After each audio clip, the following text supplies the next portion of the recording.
Covid positive নন এই ধরনের certificate দিয়ে যাচ্ছেন কোনো রকম পরীক্ষা নিরীক্ষা ছাড়া।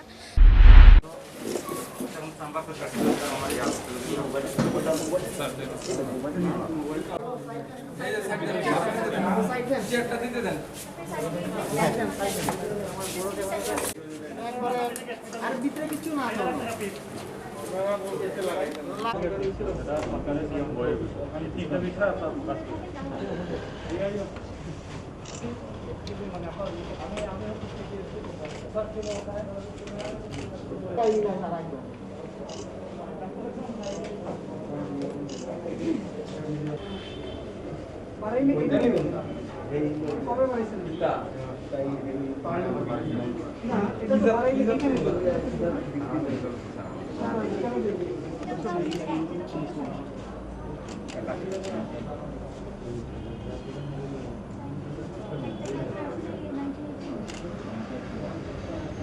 হচ্ছেন একজন ডক্টর, কিন্তু উনি ওসমানী মেডিকেলের ডক্টর না, যদিও উনি হচ্ছে ওনার বিভিন্ন প্রেসক্রিপশনে এবং উনি যেই কোনো রকম পরীক্ষা নিরীক্ষা ছাড়া কোভিড এবং নন কোভিড এই ধরনের প্রত্যয়নপত্র উনি দিয়ে থাকেন।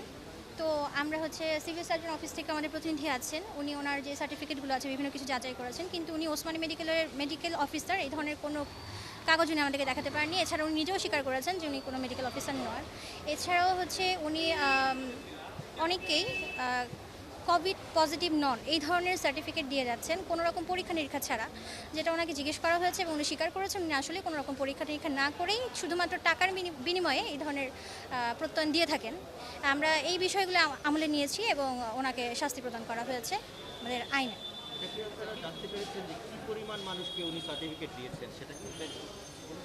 ওনাকে আমরা আমাদের যে আইন আছে আইন অনুযায়ী সাজা দিয়েছি। ওনাকে হচ্ছে 4 মাসের 1 লক্ষ টাকা জরিমানা করা হয়েছে, এছাড়াও হচ্ছে 4 মাসের কারাদণ্ড দেওয়া হয়েছে। এটা কি জরিমানা অনাদায় না না, এটা হচ্ছে যে ওনাকে 1 লক্ষ টাকা জরিমানা এবং 4 মাসের কারাদণ্ড আর অনাদায়ে আরও 1 মাসের কারাদণ্ড দেওয়া হয়েছে। ভাই আপনাদের এটা বলে রাখছি উনি কিন্তু করোনা পজিটিভ। উনি হচ্ছে মানে পদবি যেটা ব্যবহার করেছিলেন, যেটা আমাদেরকে একটু আগে আমাদের ম্যাজিস্ট্রেট বলেছিলেন যে পদবি যেটা ব্যবহার করেছেন সেই পদবিটা ছিল ভুল। যে উনি একটা সরকারি হসপিটালে কর্মরত, কিন্তু উনি কোনো সরকারি হাসপাতালে কর্মরত না, যেটা আমরা তদন্তের ভিত্তিতে আমরা পেয়েছি যে উনি কোনো সরকারি হাসপাতালে কর্মরত না। এবং সবচেয়ে বড় যেটা অন্যায় যে এখানে আমরা পেয়েছি সেটা হচ্ছে করোনার সার্টিফিকেট যেটা দেয়া, যে উনি হচ্ছে যে করোনার একটা সার্টিফিকেট দিয়েছেন, এই মর্মে দিয়েছেন যে বাংলাদেশে করোনার টেস্ট হচ্ছে না, এই মর্মটা দিয়েছেন, যেটার জন্য আসলে আমাদের ভাবমূর্তি ক্ষুণ্ণ হওয়ার জন্যই তাকে শাস্তির আওতায় আনা হয়েছে। এবং পরবর্তীতেও যদি আমরা এরকম কিছু পাই আমরা অবশ্যই মানে বিচার ব্যবস্থার মাধ্যমে শাস্তির আওতায় আনবো। আমি ডাক্তার মির্জা লুৎফুল বারী। প্রবাসী একজন ব্যক্তির মাধ্যমে প্রথমে ডাক্তার শাহ আলমের প্রতারণার বিষয়টি আমাদের নজরে আসে। তখন আমরা জানতে পারি ডাক্তার শাহ আলম বিপুল অঙ্কের টাকার বিনিময়ে প্রবাসীদেরকে করোনার নেগেটিভ সার্টিফিকেট দিচ্ছিলেন। তখন তার বিষয়ে আমরা অনুসন্ধান শুরু করি।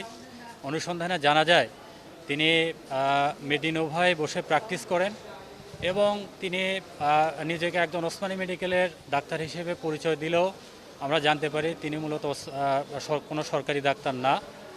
এবং গত 14 তারিখে তিনি করোনা পজিটিভ শনাক্ত হওয়ার পরেও তিনি চেম্বারে বসে রোগী দেখা অব্যাহত রেখেছেন, যা এই করোনা সংকটকালীন মুহূর্তে একজন ডাক্তার হিসেবে সবচেয়ে বড় অমানবিক একটি কাজ বলে আমরা মনে করি। পরবর্তীতে আমরা বিজ্ঞ জেলা ম্যাজিস্ট্রেটের প্রতিনিধি এবং সিভিল সার্জন মহোদয়ের প্রতিনিধি এবং আমরা র্যাব মিলে একটি যৌথ টাস্ক ফোর্সের মাধ্যমে তার বিরুদ্ধে শাস্তির ব্যবস্থা করি।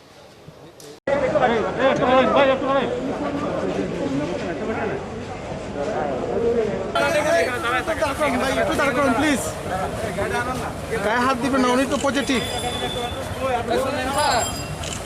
স্যার গাড়ি একটু ব্যাগে নিয়ে আসুন স্যার।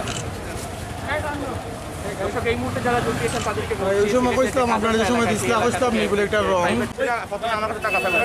ভাই ভাই ভাই ভাই উস্কানিমূলক কথা ভাই থাক ভাই থাক ভাই থাক ভাই উস্কানিমূলক কথা বলতে ভাই থাক থাক ভাই সই ধরনের কথা বলবেন না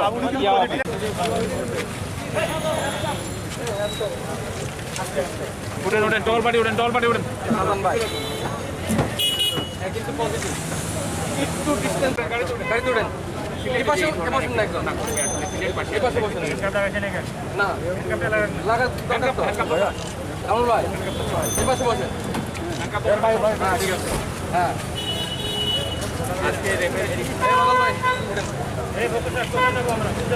হ্যাঁ চলে যাবেন স্যার